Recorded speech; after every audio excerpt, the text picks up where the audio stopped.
بسم الله الرحمن الرحيم. الحمد لله رب العالمين، والصلاة والسلام على أشرف المرسلين سيدنا محمد وعلى آله وأصحابه أجمعين. السلام عليكم ورحمة الله وبركاته.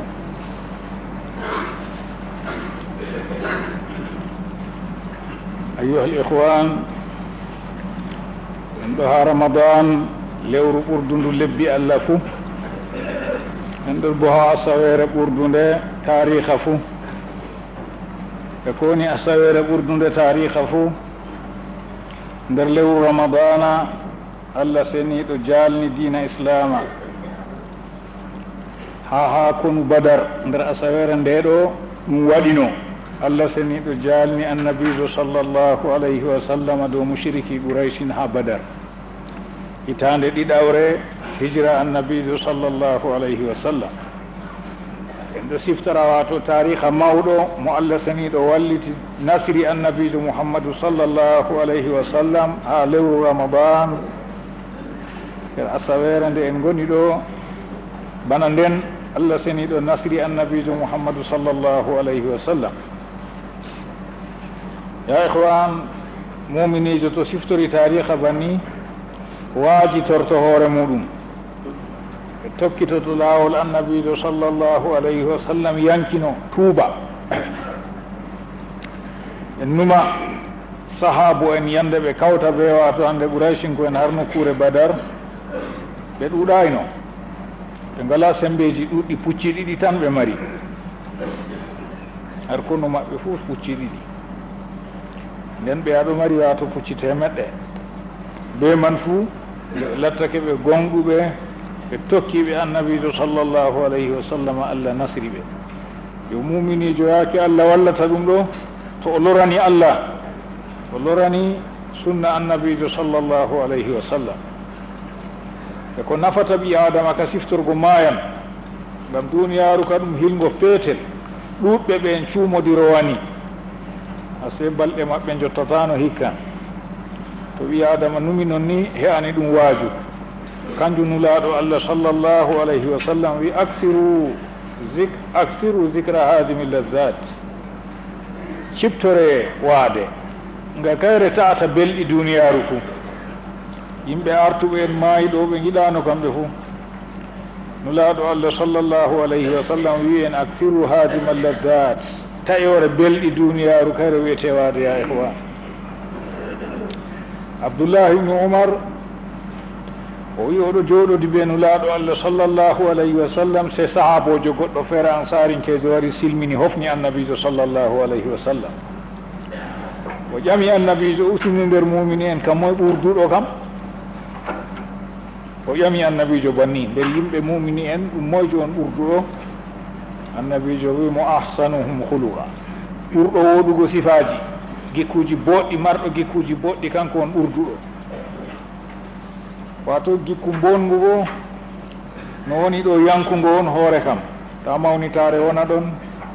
to mawnitare ɗon ɗo haɗanmo rewgo allah fuu. annabijo wi ahsanuhum huluqa. goɗɗo go o lori fayin, o jooɗi o ƴami annabijo sallllahu alayhi wa sallam, o wi mo ɓuri ƴoyre bo nder mumini en fuu, moye ɓuri ƴoyre wato hakkilo? o ƴami ayyul muminina akiyasu, wato moye ɓuri hakkilo ni hande ƴoyɗum marɗo dabare masine? annabijo wimo actaruhum lil mawti dicra wa ahsanuhum lima ba'dahu istidada. annabijo wimo ɓuri hakkilo nder mumini en pat ɓurɗo siftorgo waade. nde o jooɗi o ferwi fuu waade on o numata, habrire nde o huusitani ɗo kanjum o numata. o ɗuɗɗinan wato dewal taskara lahira maako, o tuuban gedde maako, o suhlortako be ayibeji yimɓe, o suhloran be ayibeji maako. o ɓuri ƴoyre nder ɓiɓɓe adama mumini en fuu, o taskanan lahira maako. ya ihwan, hadise wol annabijo sallllahu alayhi wa sallam bingol,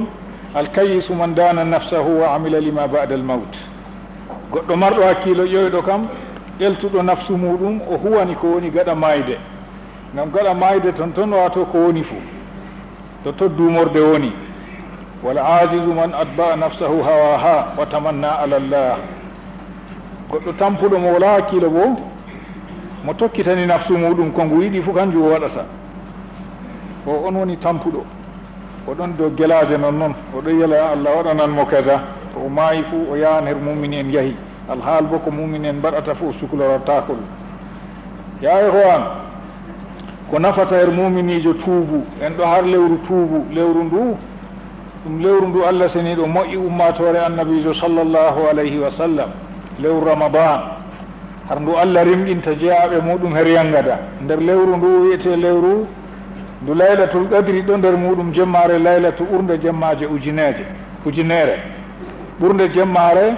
lebbi ujunere mi wiyata laylatul qadri hayru min alfi shahrin Allah waɗi laylatu wato o ɓurni lebbi ujunere do hisabu muɗum ɗum duuɓi 17 e gelɗe yo ɗum ɗo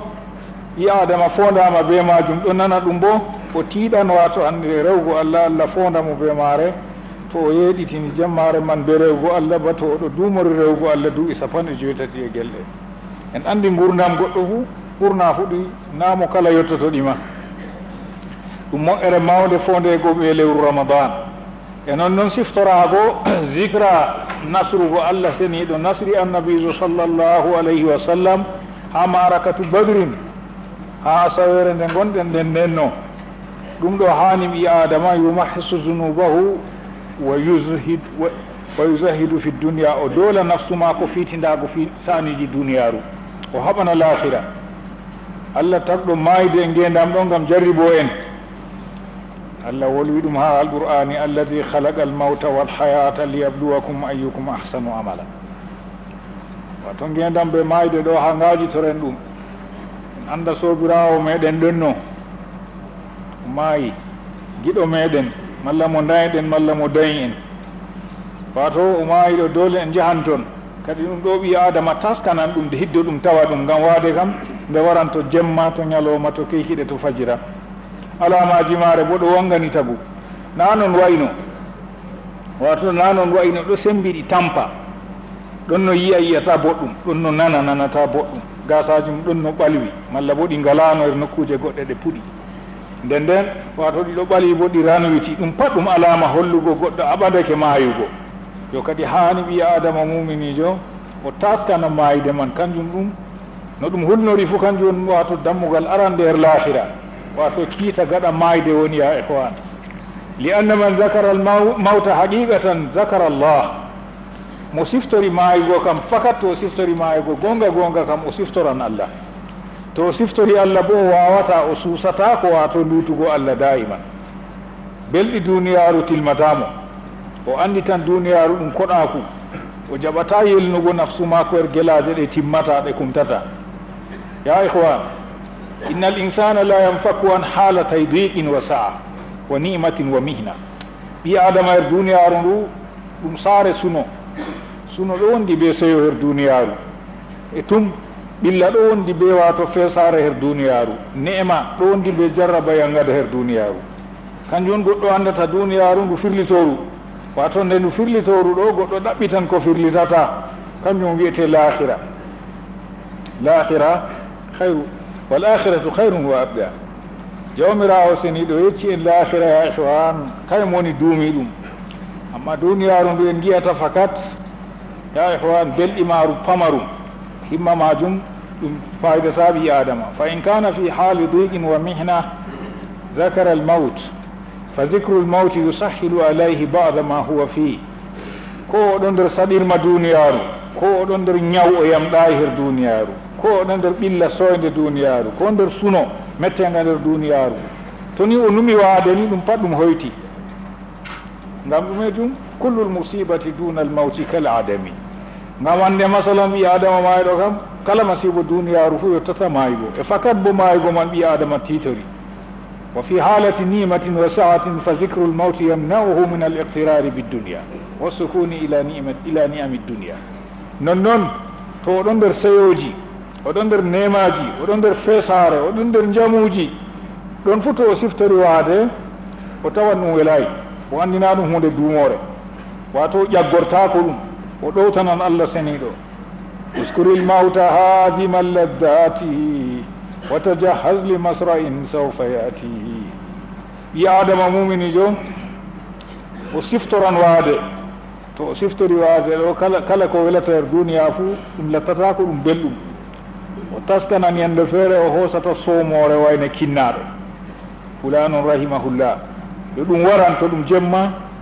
تدوم نيالوما تدوم فجرة تدوم كيكي فقط goɗɗo to ƴoni mo ne wiya wayni mo Allah hinni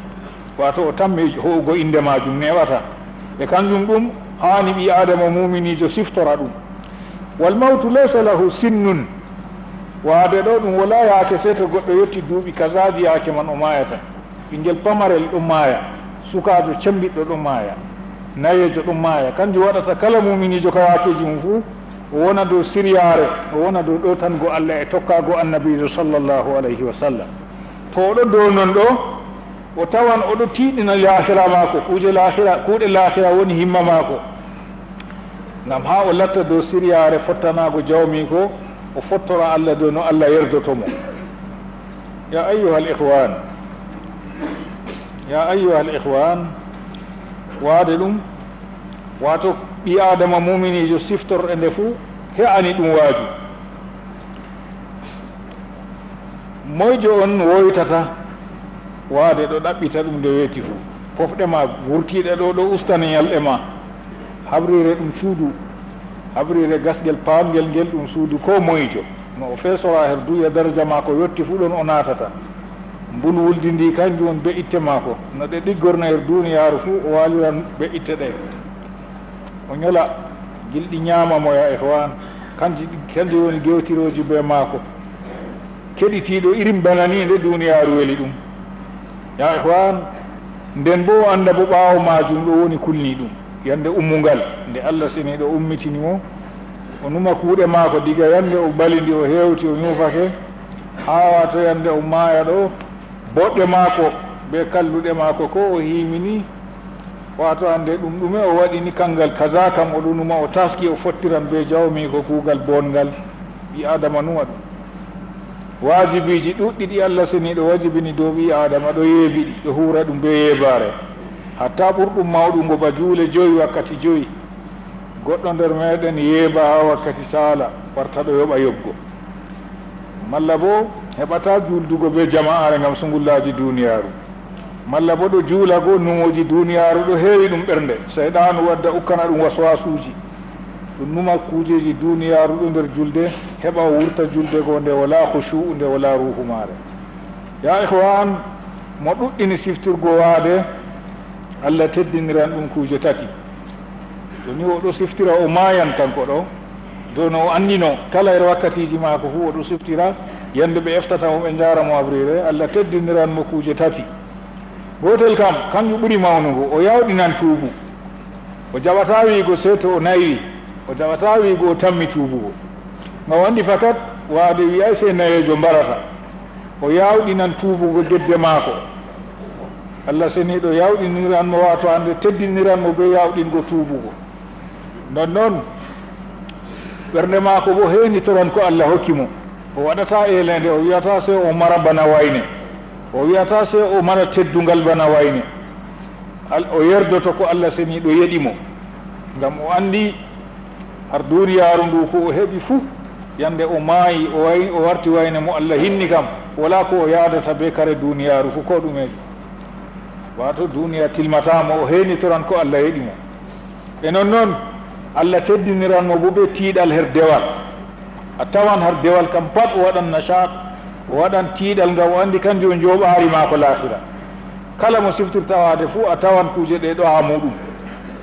o yawɗinan tuubugo gedde maako o seeda be maaje o yerdoto ko Allah seni ɗo hokkimo bo ɗum famɗi no ɗum wayi fuu o tawan ɗum he'an mo kanjum Allah yeɗi mo e noon o tiiɗan bo her rewgo Allah seniɗo kala warta siftirowo waade pat Allah teddiniran ɗum be banni mo yejjiti waade faalayi ɗo woyti bo kayen bo jarribete be aksu ɗiɗo liddu ɗiɗo wato har tuubuma oɗo nder gedde o wiya o tammi tuubugo ni o numata nder ɓernde maako to o naywi ɗo o tuuboyan to o naywini o tuuban malla to o yehi Makka to o hijji o waɗa kuujeji ni masalan wato ko lattiti masalan wato hunde heedunde yeeso wato taswifu tawba ɗum o tammi tuubugo o ɓaccoyan siga yo a tawan bo ko Allah yeɗimo o yerdatako ɗum tum o wiya oɗo nder ɓilla. Allah hokkimo jawdi ma o yiya ndi famɗi ndi he'atamo. Allah hokkimo jamu ma o hirritata jamu man ɗo. Allah hokkimo teddungal ma o yiya na o tedduɗo. yo ɗum ɗo pat soyde siftorgo waade waɗata ɓi adama ɗum. e non noon her merare her dewal ko Allah rewrete pat a tawa oɗo waɗi mbaate ndan ha majum wato o tiiɗata o rewra ɗum seeɗa seeɗa non noon. hande ko juulugo wakkati 5 be jama'are ma o juula ha saare o wiya na yahanna yo ko nandi be majum kala dewe ko ɓiɓɓe adama wato hande mumini en tiiɗata pat a tawa to o mara mbaate ndan ha man sababu man pat tammugo yo o siwa mayugo wato ɗum ɗo waɗata ɓi adama mo Allah jarribiri ɗum wato hande masalan yejjitugo mayde pat yiɗon genan ɗum. ya akhi tafakkar ya makruru fil mawti wa sakratihi wa mararatihi. ɓi adama muminijo kam ko numa ñawka no nawiri fu ga en mayde wato ñaw no nawiri fu ɗum ga en mayde ñaw bo nawɗum machine o numa yande o seedata ɓe pofɗe mako ɗo oɗo reni hunde nawde hulnide machine. kafa bil mawti mafza'an lil qulub wato he'ani ɓi adama muminijo marɗo ɓernde yamre her dina islama kam hunde hulnide ba hunde wiyetende mayde. yande o wurtata wato hande soobira e maako yimɓe maako ɓe o wondino eggi duniyaru sam o hooti har habrire o ɗo renande dargal daroto. Allah andi ngal daroto ɗo her ma har habrire go se kanko se be ko o huuno o numa bo ko o huuno ɗo kuuɗe ɓaleeje ñidduɗe ɗo heewi nder majum. Allah bo adilijo ka ɗum ɗo ɗo wato ɗum hunde woynide masine har muminijo marɗo ɓernde yamre islama laafka nder ɓernde muɗum gite ma ko ngajan gonɗam o hultoran wato hunde nde wato hande fakkat nde accayi wayne nde accatayam nde accayi jaynitiɗo nde accatayam nde accayi marɗo daraja nde accatayam nde accayi modibbojo nde accatayam yo ɗum ɗo nde accayi dayimɓe am nde accatayam kayre wiyete waade ya ihwan taƴore ko weli ɓi adama her duniyaru taƴoje waade taƴore haajeji ɓiɓɓe adama oɗo yela o waɗan kaza o dilla jahangal o wartayi o waɗan kaza to yaake man yetti ɗo muyanan wala ya ihwan wodani en pat en numa ɗum ngam tuuɓen ngam tuuɓuɗum kanjum ɗum woni bote men duya e diina meɗen ngam ñalomare doƴƴaki ɓi adama sey to waylitama wawata dimbago ɗum woni o maayi wato ñalomare man ɗo nde yaalan komoye meɗen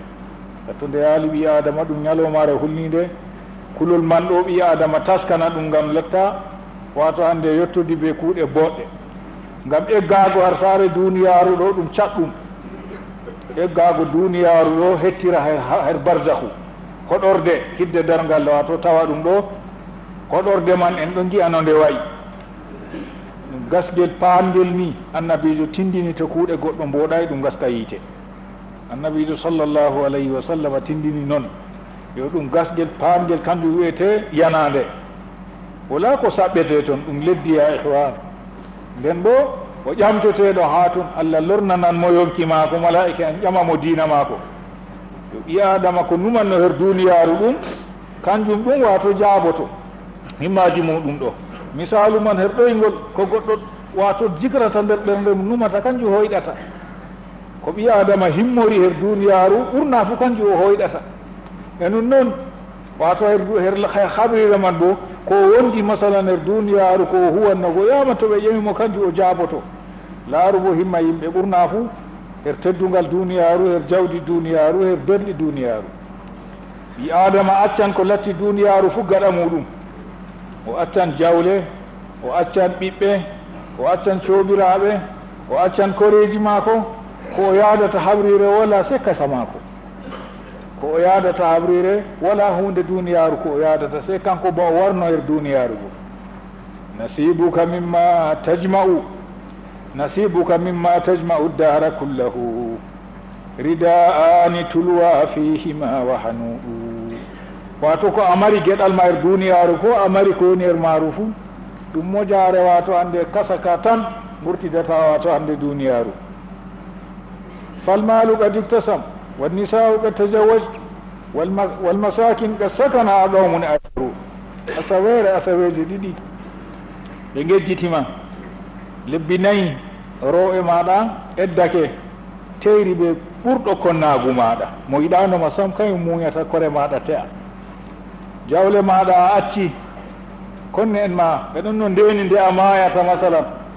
nde a yetti a hawriyeɗo a latti a goɗɗo belɗo her maɓɓe a accani ɓe jawdi ɓe sendidi luttanima yo ƴamego no a hebrino ndi ha to a firliti ndi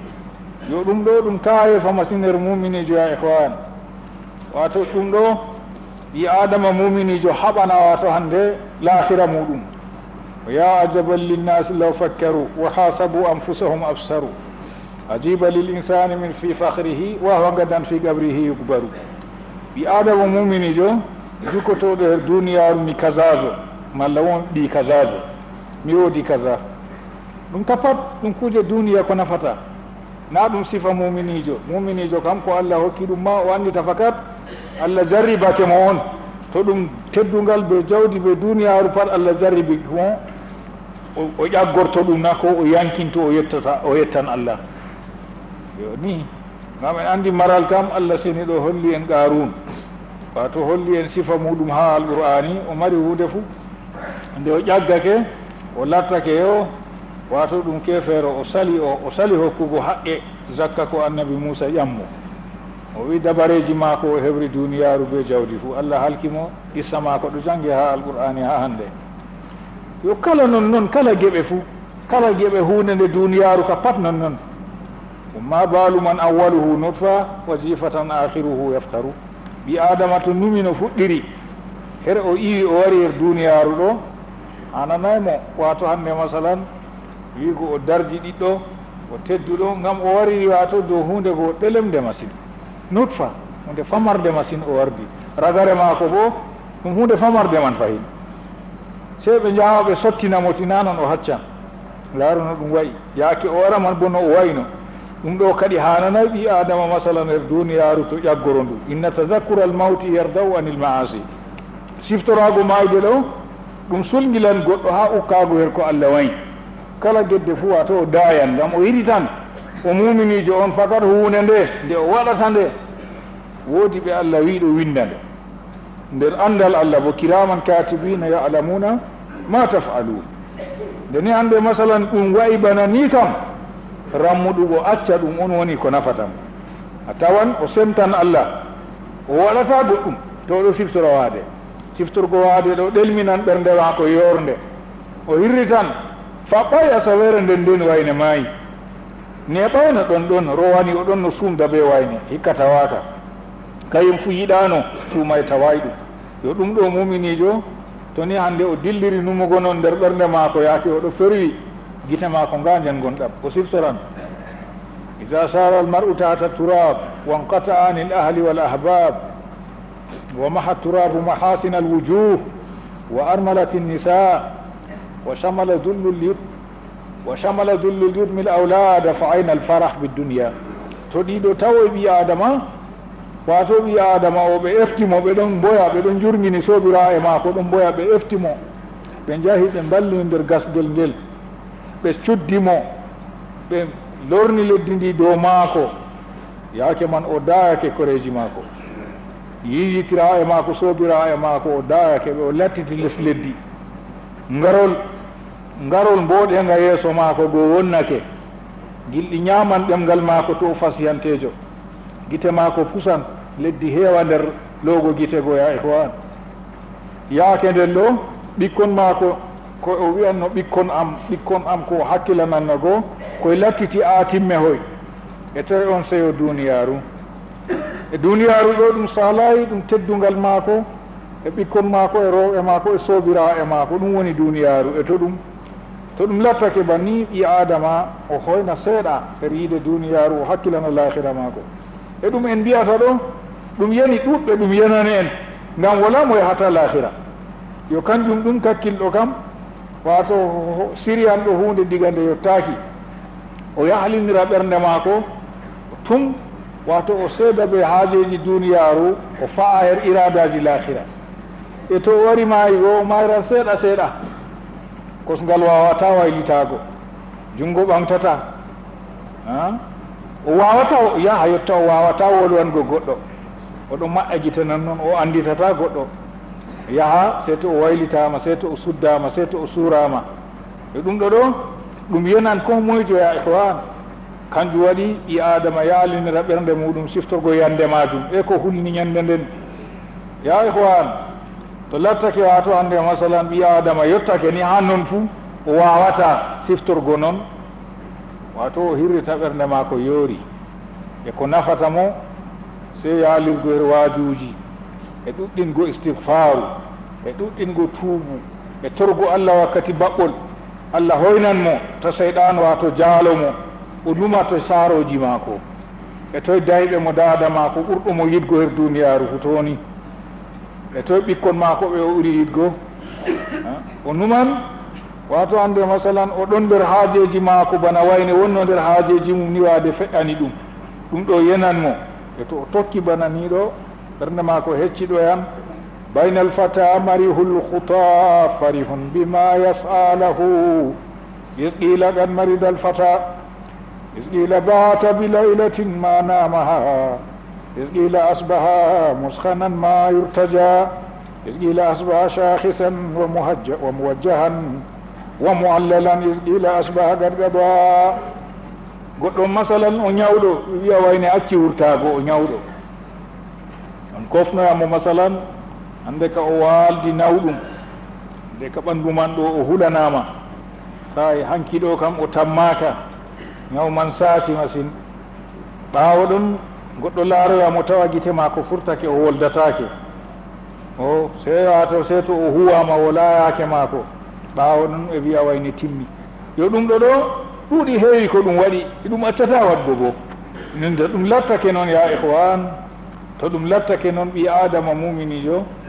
wato o numa ɓurnaɗo takle annabijo mouhammadou sallllahu alayhi wa sallam mo allah ɓurni takle fuu hooti barzahu fakat hootago barzahu bo wakkati man wala wato nde ni ɓi adama wari duya kala wakkati e lahza pat ɗo numa goɗɗo man hootan lahira sey allah andi dedeyake o dillata ɗum wala nduuɓu ko ngam lattake o to goɗɗo nayi kam wala gaɗa nayewu yo kanjum ɗum to ɓi adama nayi alamaji wangir muɗum kam kayum ɓuri handugo wato hande suklanago siftorgo waade ala ayuha almagruru malakat al abu to amilu amalan wa mawtuka aqrabu aɗo yela janngo mi waɗan kaza e a yettata janngo wato haɓan ko gonduɗa dokka wakkatiji joyi juule joyi wan muminijo ko habdata ɓaawa imanako mum juulugo wakkati joyi nden julda ɗum ɓe jama'are kala nde ɓi adama juldi ɓe jama'are fo woodi boɗɗi ko ɓurdi julɗo feere muɗum no gasi joyiɗi darajaji kala nde ɓi adama nani kuugal lahira woodi riba ka patta o rammiɗa her majum o dayto ka ba'iraje wato o dayta sanga'iraje deydey fodde bawɗe maako o huwa wato hande masalan ko allah seni ɗo umrimo deydey fodde bawɗe maako ɗum woni ɓi adama o siftorake waade ya ihwan yo gedde ɗum ya ihwan wato kanjum ɗum lekki majum tuubu yo gedde waɗan sababu muɗum soyde duniyaru lahira fu saɗirma her duniyaru ba soyde hinna e allah her iyende sababu man laatan gedde fu wato en andi ngendam men ɗo jongiti her ndiyam enen takle allah lattiɓe masalan wato hande geetum daga enen ɓe dabbaji ɓe kulle fu ngendam meɗen allah waɗi sababu majum ɓe ndiyam ya ihwan hunde fu ɓe sababu allah warata yo kande lattake noon o holli en yo sababu gedde allah haɗira ndiyam yo sey loranen nafsuji men en pat en kaɗotira hallende sakko ma en ɗo her lewru hormandu lewru ramadan nde en tuubana allah bana no en mbarata istigfaru ɓe ɗemgal meɗen astahfirullah haɗo ɓerɗe meɗen tuubana gedde fuu en ceeda ɓe maajo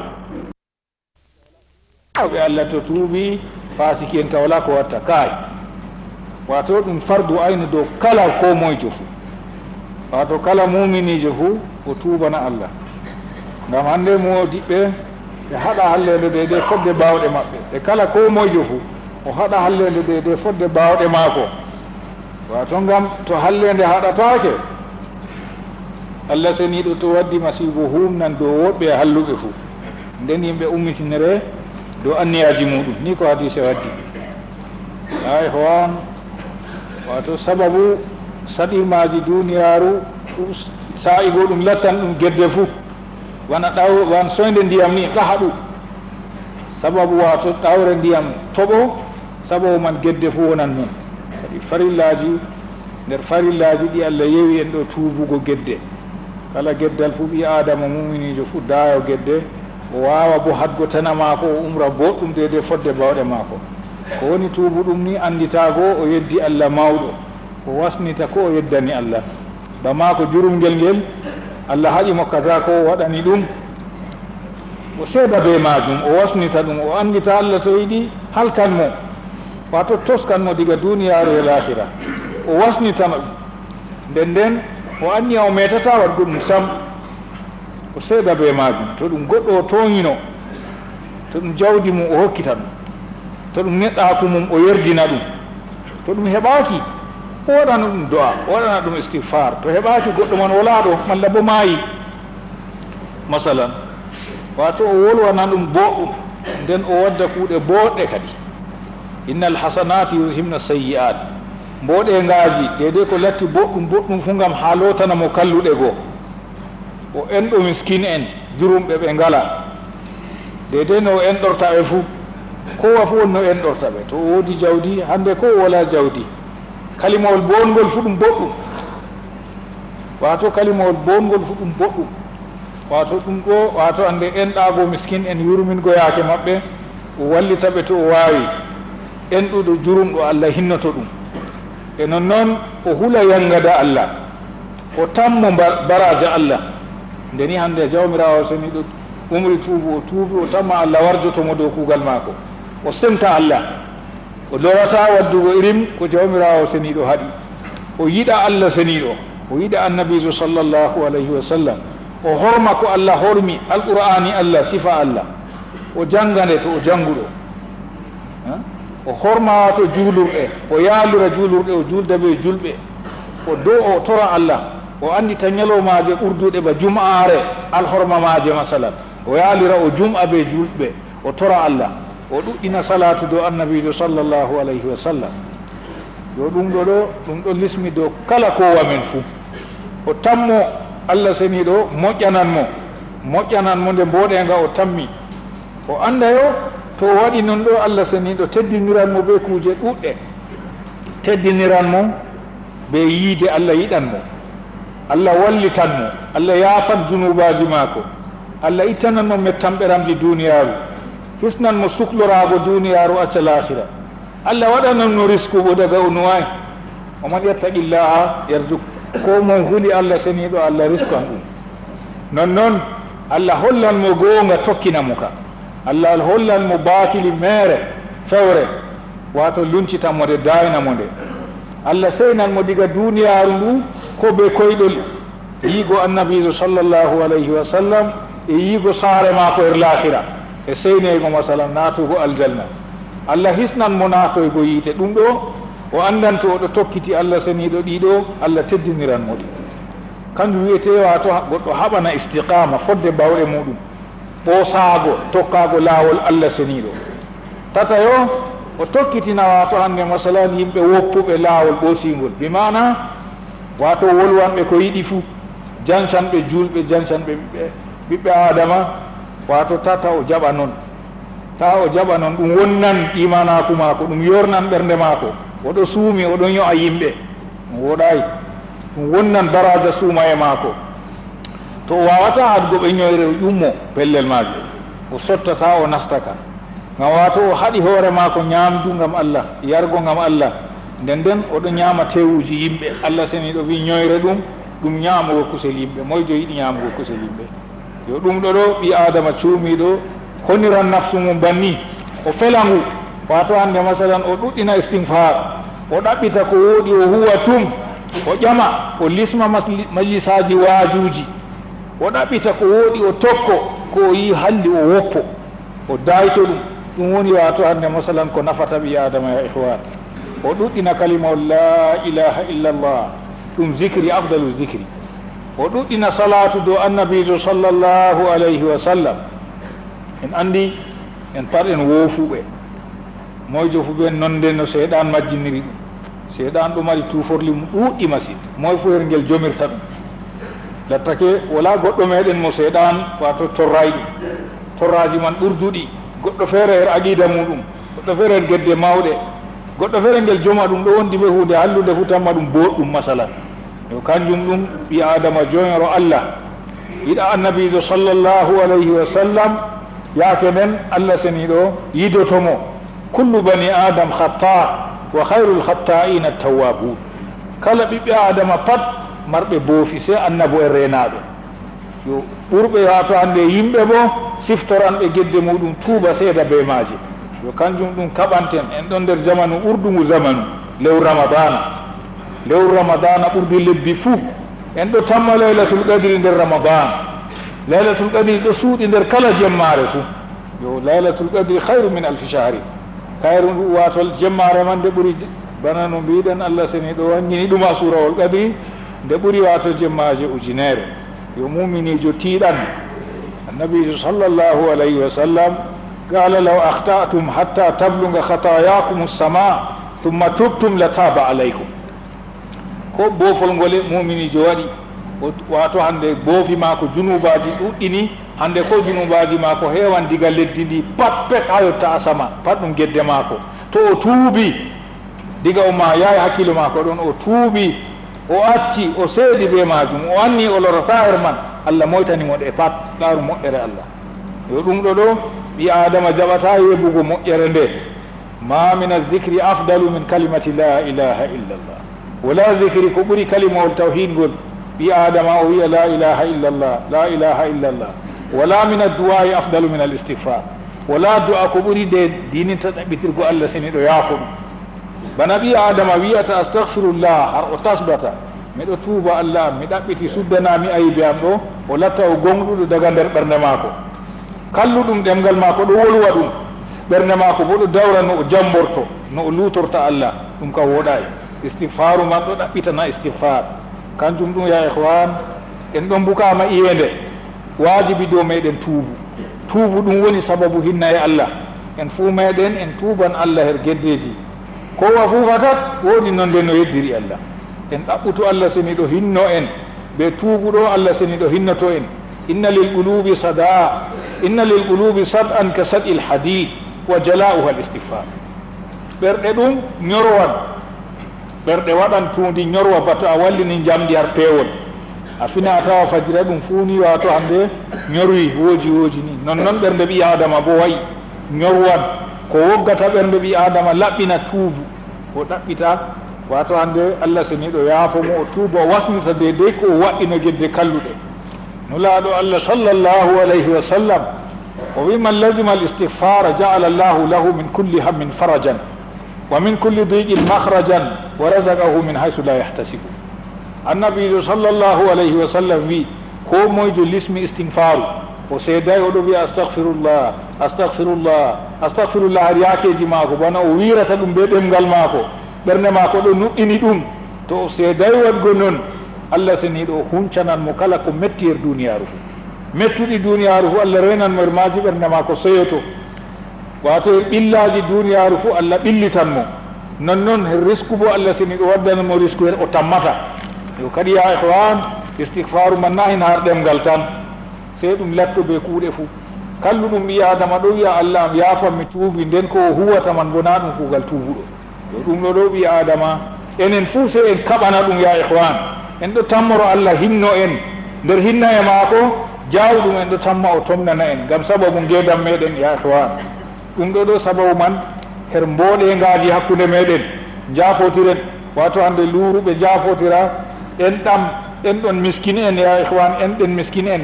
wato hande ɗum jawmirawo en ɗirta en ya ihwan hinnorto en ha sahihu muslim hadisewol annabijo sallllahu alayhi wa sallam wari ha sahihu muslim anil walid o wiyata awsa'i abdourahman al awsa'i ɗum modibbojo o ƴawi mo noyi istinfaru warete o wiya astahfirullah banni istigfaru warete miɗo ɗaɓɓitira allah seniɗo ya fammi won mana man miɗo ɗaɓɓitira allah seniɗo ya fammi amma to a wi non ɗo se ɗum wonda be ɓernde maɗa kalluɗum aɗo wiya ɗum be ɗemgal ma ɓernde maɗa bo wonday be majum masalan aɗo nder guedde lofiti nder guedde ya ihwan wari ha sahihu muslim fahin annabijo sallllahu alayhi wa sallam o waɗan istigfaru kanko fuu annabijo waɗan istigfaru ɗo gam andingo ummatore maako gam ɓaganego daraja gam o jafaɗo ma taqaddama min zambi wa ma ta'akhara yo kanjum ɗum ya ihwan nondeji guedde ɗuuɗi wato kowa fu be her selori koye fu be her selori kanjum waɗi jumulla har siftinirten ɓi adama fu numa noyi on yeddiri allah noneji man ɗuɗɗum goɗɗo o yeddiri nondeji fufu naam o tuubi wato goɗɗo bo wato ande ɗo ɓornotiri be man o tamma o boɗɗo ya ihwan wato tuubu ɗum ɗo lismi goɗɗo fi jami ahyanihi har ñalomare maako her ñande jum'are her baɓɓol her lewru ramadan fi kulli waqt ɓi adama ta o rammiɗiɗa wato her nder julde maako yaake o sujidi oɗo tora allah seniɗo yaake o waɗi attayatu o timmini o tora allah seniɗo be du'ajo warid garɗer annabijo sallllahu alayhi wa sallam tokki en nabba hani banni gam nafsuji ɓiɓɓe adama kam ya ihwan ɗo miilani jawɗum duniyaru jotta ɗo bana no en kulirta tata to o sabbita masine ɗum torra mare men dabbaji meɗen lahira ɓuuri hunnugo to ni hande masalan wi adama maayi o mayri be junubaji ɗi wato hande masalan kanjum kulni ɗum en andi ko kaɓeten ka fu duniya ɗum jawdi ɗum ɓiɓɓe wato jawmirawo wi wato hande duniyaru ɗum wato allah wi wa tuhibbuna almala hubban jamma on ɗo giɗi jawdi yiide ɗuude masine wato jawmirawo yetti en banni ya ihwan wato jawdi duniyaru kanjum wa innahu li hubbil hayri la shadid ni allah tindiniri ɓi adama mo tubata o giɗɗo jawdi no fanti masine wato jawmirawo seni ɗo to a huli ɗum a huli lahira dede ko o hulni ɗo duniyaru kaɗo tokki aɗo doggalu wa man yattaqi llaha yaj'al lahu mahraja wa yarzuqhu min haythu la yahtasibu mo huli allah renti ko allah haɗi tokki annabijo sallllahu alayhi wa sallam allah seni ɗo waddanan ɗum kala hayruji fuu wato no en keɓrata ndiyam ɗo no en keɓrata iyende ɗum tuubu en tuuban allah seni ɗo gedde meɗen en umrotira hakkude men mboɗenga toñandeji acce allah seni ɗo yiɗa toñande janceji acce jawmirawo seni ɗo o yiɗa jance ha ihwan allah wiya alqur'ani istahfiru rabbakum innahu kana ghaffara yursil as-samaa alaykum midrara wa yumdidkum bi amwalin wa banin wa yaj'al lakum jannatin wa yaj'al lakum anhara ko qur'anu wi bo non ɗum bolle allah en giɓan ni ha yimɓeji jaman ɓoyma allah seni ɗo yecci qissa maɓɓe kamɓe wari banni qur'anu bi itibari wato lafajuji man allah wi ɗaɓɓitire allah yaafuye to en tuubi ɗo allah yaafoto on allah jaafowo o yoofan ƴiyende toɓana on ƴiyende ɗunde barkantere o ɓeddana on jawle moɗon be ɓiɓɓe o waɗanan on gese moɗon o waɗanan on maaje ɗum ɗo fu ɗum sababu tuubu ya ihwan to ni lattake kuuɗe kalluɗe on ɗo enga waɗa sama wato hande to kuuɗe kalluɗe on ɗo wato ɗo wurta her meɗen mana to kuuɗe kalluɗe on wato ɗo wurta her meɗen en kinnatake se latto kuuɗe boɗɗe ha ihwan kanjum ɗum ta goɗɗo wiya min kam nde mi boɗɗo wala ko yaali am be yimɓe aa ko numa to ɓurna gene yoori kecci gonɗi nder gene man fu futtan wulan be wato be gene majum kanjum watta yo wato se o haɓana mboɗenga o haɓa o umra mboɗenga dede ko o waawi ngam annabijo sallllahu alayhi wa sallam wi ya qawmi jawmirawo wiyata ya qawmi istahfiru rabbakum summa tuubu ilay yursil as-samaa alaykum midrara wa yazidkum quwwatan ila quwwatikum wala tatawallaw mujrimin wato tata ɓi adama o nana iri waaju bana ni o faalata er sogguji maako o jambo jawle yimɓe o fewa o huna ɓe inde allah o yawna inde allah ta o jaɓano er gedde kaba'irade bana shirku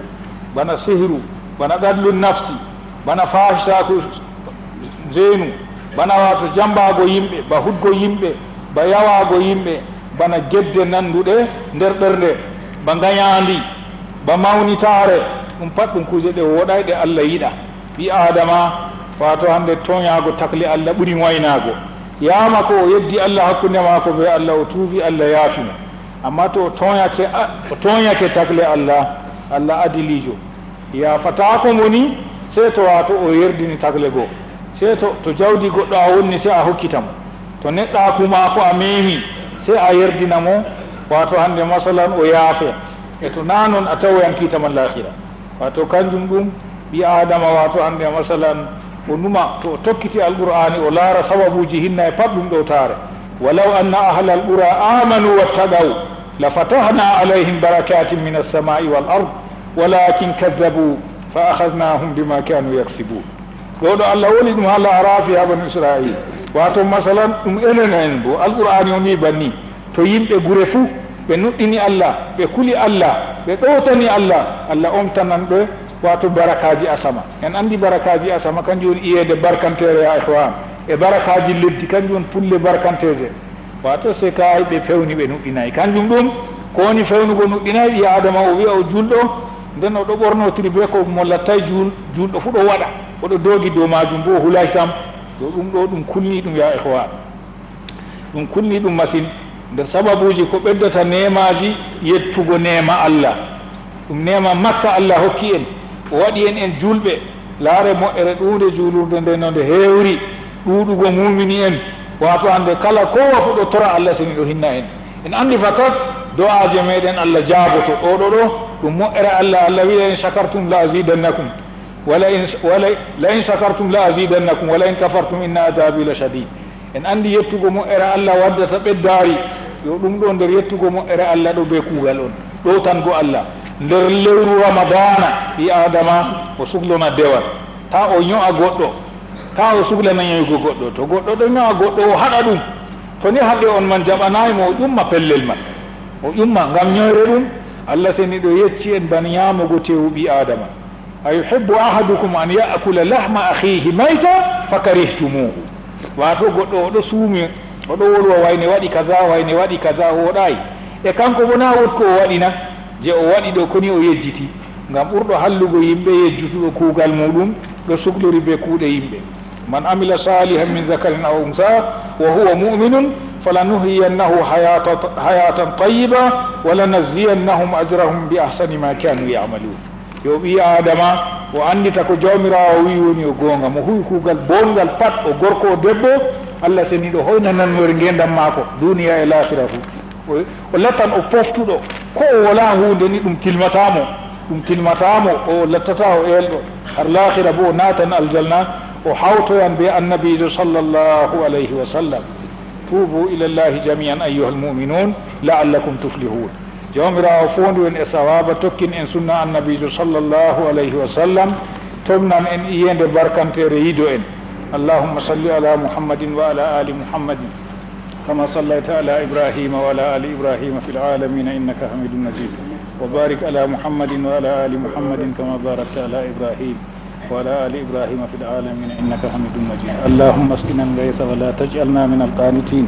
اللهم اسقنا الغيث ولا تجعلنا من القانتين. اللهم اسقنا الغيث ولا تجعلنا من القانتين. اللهم ربنا آتنا في الدنيا حسنة وفي الآخرة حسنة وقنا عذاب النار. الله يعفو.